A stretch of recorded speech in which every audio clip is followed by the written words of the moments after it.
Hello and welcome. You're watching Coronavirus Facts versus Myths. I'm Gargi Rawat. Let's get you the latest COVID data first. In India recorded 34,403 fresh COVID cases in the last 24 hours, 12.5% higher than the previous day. The active cases account for 1.02% of the overall cases. 320 deaths have also been reported in the last 24 hours. Now, the daily positivity rate, which stood at 2.25% this morning, has been less than 3% for the last 18 days.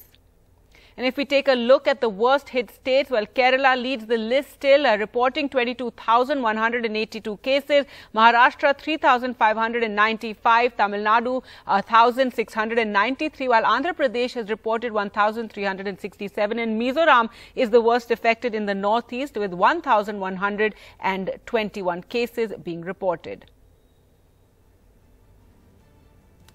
Now, on Thursday, 77.24 crore vaccine doses were administered under the nationwide vaccination drive. But today, a major jump in vaccinations expected with the Prime Minister's birthday and all NDA rule states pushing for vaccine numbers. There you can see the latest on the CoWIN app. We're about to achieve 1 crore vaccine doses being given today. It's the Prime Minister's 71st birthday. So a big push to achieve a record number of vaccinations. In fact, authorities saying that India is clocking 42,000 vaccine doses per minute.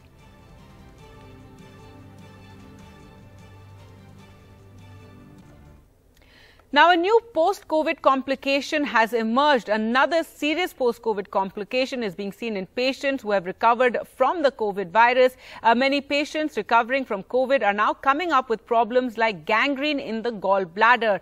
The numbers, though, are still low. We must add there 5 patients at the Sir Gangaram Hospital in Delhi who are recovering from COVID complained of fever, severe abdominal pain and vomiting. On examination, the doctors of the hospital found that there was gangrene in the gallbladder of these patients who had earlier recovered from the disease. Well, to talk more about this, we're joined by Dr. Anil Arora, Chairman, Institute of Liver Gastroenterology, Sir Gangaram Hospital in Delhi. Thank you so much, Dr. Arora, for joining us. If you could tell us, what is this? And 5 patients have reported this so far. What were the cases like? How much earlier had they recovered from the disease? Yeah, these were the patients who had history of COVID infection in the recent past. All of them had recovered from COVID. 3 out of the 5 had required hospitalization for the COVID infection. And surprisingly, they had presented to us with abdominal pain, fever and vomiting. Unusual finding was that they had severe acute cholecystitis, that is inflammation of the gallbladder, to the extent that they had all developed gangrene of the gallbladder in the absence of the gallstone. This is called acalculous cholecystitis, resulting in the gangrene of the gallbladder. And unfortunately, 4 out of the 5 patients already had perforation of the gallbladder. So we were surprised in the absence of the gallbladder in patients who had otherwise recovered from COVID-19 infection. Why should you have such a severe infection? We postulated that since these patients had a recent COVID-19 infection, so the bile duct epithelium and epithelium of the gallbladder wall has high receptors, ACE2 receptors, which are conducive to the entry of the virus into the biliary ductal epithelial cells. That, coupled with involvement of the blood vessels, again because of the ACE2 receptors being involved with the COVID-19 infection, resulted in a double whammy. So you had a decreased arterial blood supply to the gallbladder coupled with inflammation. Both of them, they acted in conjunction, resulting in severe inflammation, producing gangrene and perforation. Normally, acalculous cholecystitis occurs in patients who have a prolonged stay in the ICU, who have underlying diabetes and heart disease, and who are on parenteral nutrition. Surprisingly, none of these were the confounding factors in our patient. They had all recovered and were admitted with acalculous cholecystitis. So this was an unusual So Dr. Arora, you're saying only 3 of the 5 actually were even hospitalized during their COVID. So only 3 had a very serious bout of the disease. And even so many weeks later, they're returning, complaining of this pain. And, you're finding this issue with their gallbladder. Is this something that is fatal? If you could explain to us, and also how will somebody know what they're suffering from? There's so many people around who have recovered from COVID. How can they identify if this is the issue they're facing?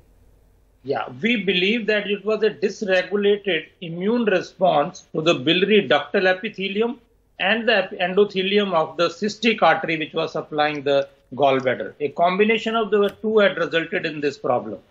So in a patient who has a pain in the right upper quadrant of the abdomen, that is in the region of the gallbladder, even in the absence of the stone, if you have persistent pain and fever, and if you have recently recovered from COVID-19 infection, if an ultrasound shows evidence of inflammation in the gallbladder, it may be related to the COVID-19 infection. And if you can get admitted, have proper course of antibiotics and intravenous fluids, possibly you may be able to prevent the development of the gangrene. It is just a speculation.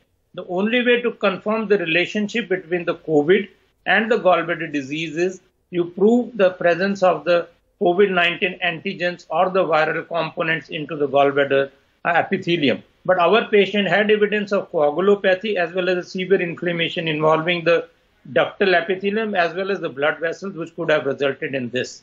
So an awareness is important. Even in the absence of the gallstones, if you have inflammation in the gallbladder, it may be a post-COVID complication.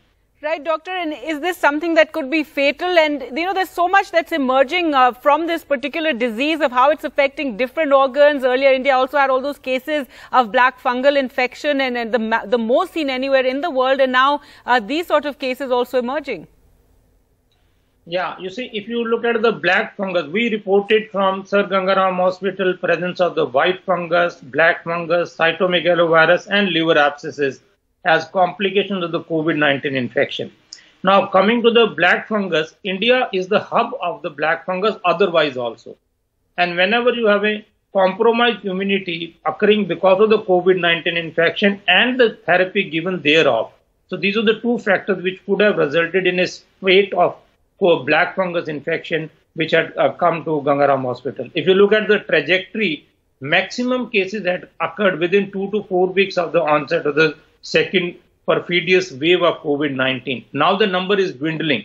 So there was clearly stating that there was a temporary dip in the immunity and the underlying infection primarily related to the black fungus had just got rejuvenated. Right. And this gallbladder gangrene cases, doctor, how dangerous are they? You see, acalculous cholecystitis in the absence of the gallstone, which is called acalculous cholecystitis, in an ICU setting has much higher morbidity and mortality. In fact, 30 to 60% of the patient in ICU setting with acalculous cholecystitis might die. This mortality is much higher than with the calculous cholecystitis. That is the reason early diagnosis, a proper antibiotic therapy and intravenous fluids and taking care of the underlying disease which is resulting in acalculous cholecystitis may ward off the onerous complication of the gangrene and hence may avoid surgery. All right. And the 5 cases that you have there in the hospital, they're recovering fine. You managed to, intervene on time. And have any other such cases been reported anywhere in the country if you've tried to find out? You see, these acalculous cholecystitis had all recovered after surgery from by laparoscopic procedure. All have been discharged and successfully treated. We are not aware of any similar report published from Indian literature till now regarding the association of the COVID with acalculous cholecystitis. We reviewed the world literature also. There have not been more than 7 to 10 cases which have been reported in the world all over. Maybe people have seen and maybe people would have seen similar cases but may not have reported it. All right. So there's a need to create more awareness about, this particular complication that could occur post-COVID recovery. Thank you so much, Dr. Anil Arora, for joining us on the program. Now, the other issue today on the show that we're discussing, a link between changes in the menstrual cycle and COVID vaccination is plausible and must be investigated. This according to an editorial published in a peer-reviewed British medical journal. In the editorial, Victoria Marley, a reproductive specialist at the Imperial College in London, UK, noted that periods or unexpected vaginal bleeding are not listed as common side effects of COVID vaccination. Well, to talk more about this, we're joined by Dr. Marley from London. Thank you so much, Doctor, for joining us. And so tell us more about this research that you've done and the findings. paper that I've written in the BMJ today is really a call for more research, because in the UK we've had 30,000 people who've reported that they noticed a change with their periods after they had the COVID-19 vaccine. But because of the way that the data was collected, we don't know for sure if there's really a link. And I think it's important to find that out. Now, we are doing research to find that out, but we don't know the answers yet. So why do you think this research is important? Because, you know, while people have been seeing a change in their period cycle or menstruation, and there's a lot of anecdotal accounts of it, but why is it important to know for sure that it's linked to the vaccine, and what impact can it have? Two reasons. Firstly, in the UK, we're seeing quite a lot of people who are hesitant to get the vaccine because they've heard that rumour that it will impact on their fertility. And actually, research has been done into that, and we have pretty clear evidence that the vaccine doesn't prevent people from getting pregnant. But to sort of sweep these claims that menstrual cycles are changing under the carpet, I think won't help to reassure people. I think it would rather make them feel less reassured. So it's important that we take these reports quite seriously. The other reason is because if there is a link, knowing about it will help people to plan better. So, for example, some people have been in touch with me and their period was quite late after they got the vaccine. This is actually one of the most common things that people notice. And they were very worried that they were pregnant. If we knew for sure, for example, that say 10% of people will have a late period after the vaccine, we could let people know that if their period came a little bit late, it was nothing to worry about. And so that's another reason that it's important to do this research and find out this for sure. Right, Doctor. So far, what has the response been on this, on your editorial? You're saying that in the UK, you've gathered a lot of data. And do you think it's for the vaccine companies that they're the ones who should gather this data and then inform people? So, as you pointed out, there's a lot of apprehension about the vaccine. So everybody should know and be, have all the information before them. It would have been good if in the clinical trials they had specifically asked people whether they'd noticed any effect on their periods. Because some people in the trials did make a note, oh, I noticed something about my period, but a lot of people didn't say anything one way or the other. And that doesn't necessarily mean they didn't see anything. It might mean that they just didn't think to say anything. So in the future, I hope that when clinical trials are done, we'll include it in the clinical trials. Meanwhile, the research that's being done by this is being done by people like me in universities, and a lot of research is now being funded in the United States of America that aims to do things like look at people's menstrual cycles before and after the vaccine, recruiting people in advance so that we don't bias for people who've noticed a change. And hopefully by taking those approaches, we'll be able to work out if there's really a link here, and if there is, how common it is to notice a change to your periods. All right. Thank you so much, Dr. Male, for joining us. Well, to talk more about this entire issue and also women and vaccines, so far what we know, we're joined by Dr. Anita Kant, Chairman and HOD, Gynae and Obstetrics, Asian Institute of Medical Sciences. Thank you so much, Doctor, for joining us. And Dr. Kant, what has your experience been on this issue? Have you got many reports of women saying that their menstrual cycle has changed post the vaccination? Actually, at our center, we have not noticed any change whatsoever. But yes, like she said, it is a point of concern because women need to know when their periods are coming. That gives them the freedom of holding their day-to-day activities, and also lots of stress is avoided. I feel primarily this could be related to the stress of getting the vaccine, because there is so much attached to the vaccine, not known to us, because it's a new vaccine and people are really scared to go for it also. So that is why whatever happens to them, they are trying to link it to the vaccine. If we have a real study where we see people who had been vaccinated at the same time, in the same month, those who were not vaccinated, and then we can compare and take out statistical correlation whether or not this is a cause, the vaccine is a cause of delayed periods. But otherwise, during pregnancy and no other feature has been noticed in relation to the COVID vaccine so far. Right, Doctor, you spoke about the vaccine hesitancy. So far what we do know about, the vaccines that we have and women, that pregnant women can go ahead and take the vaccines, that lactating mothers can also take the vaccines. This is something that you must be asked about again and again. So far, there's been a huge trial in UK as well as USA, and a small trial in India also, where due to COVID vaccine, compared to those who did not get COVID vaccine, the pregnancy outcomes were the same as far as the baby premature delivery or any other complication was concerned. So I feel very safe in telling all my patients that this is the studies so far, and this vaccine is safe for you. Please go ahead and take it to protect yourself and your baby both. Right, doctor, you also spoke about hesitancy, especially among women, and there's so much misinformation out there. If you could, if Dr. Kant, we can get back with us. Yes. So Dr. Kant, if you could, share with us the kind of rumors and misinformation that we have to make more of an effort to dispel, and it's very different in towns than in rural areas. Also, there's so many rumors around the vaccine and its impact on women that have to be addressed. Main rumor that is coming across is that the vaccine makes you infertile, that makes a man impotent, and it can kill a baby, and it can also lead to premature deliveries, bleeding, and so on and so forth. So whenever a patient comes in who's pregnant or who's planning a pregnancy, we need to sit down with them and with the proof tell them that this is the proof, these are the studies, this vaccine is not going to harm you or your baby. Please go ahead and take you, because the protective effect is 100 times more for you and your unborn baby, because babies can't be vaccinated.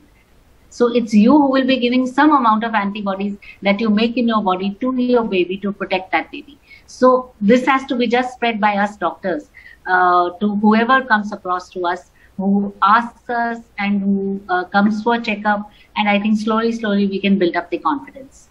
Right, doctor. Now, I know that last year a lot of the gynaes and doctors were actually recommending couples that if they could to wait before they get pregnant, because, we were in the midst of the pandemic. It was raging earlier this year also. Now, what is the kind of advice you would give to young couples and those who are planning a baby? They can go ahead. If at all they have to visit the hospital, we know so much more about the coronavirus now. You have to take all the precautions, be safe, and take all the precautions and come to the hospitals or take video consultations. Now, video consultation, telecommunication is a established factor. So I think there's no point in delaying pregnancy now. All right, so that will be very reassuring for everyone to know, and young couples who are planning any pregnancy during this time. And doctor, so of course the fear is always of that third wave that has been talked about. Though now a lot of doctors are saying it's not going to be as terrible as earlier, and also a lot of confidence, because so many people have gone ahead and got vaccinated. So we have to keep that conversation going and pushing people to go ahead and get vaccines. I think you're doing a good job by beating all the myths on this TV platform, because many people hear it, and when they have their doubts cleared, they will go for the vaccine. I'm very sure about it. All right. Thank you so much, Dr. Kant, for joining us on the program. We were talking about the vaccines, and today is the Prime Minister's birthday, so a big push is being given to get a record number of vaccine doses administered today. In fact, we have crossed 1 crore. We've crossed the previous record as well. Earlier, the record for a single day vaccination was 1 crore, around 3 lakhs or so. And now you can see we've already crossed that number. 1 crore 5 lakh 85,923 vaccine doses have been given so far, and they're jumping. As you can see, they're increasing. And in fact, authorities saying that 42,000 doses of the vaccine are being administered every single minute.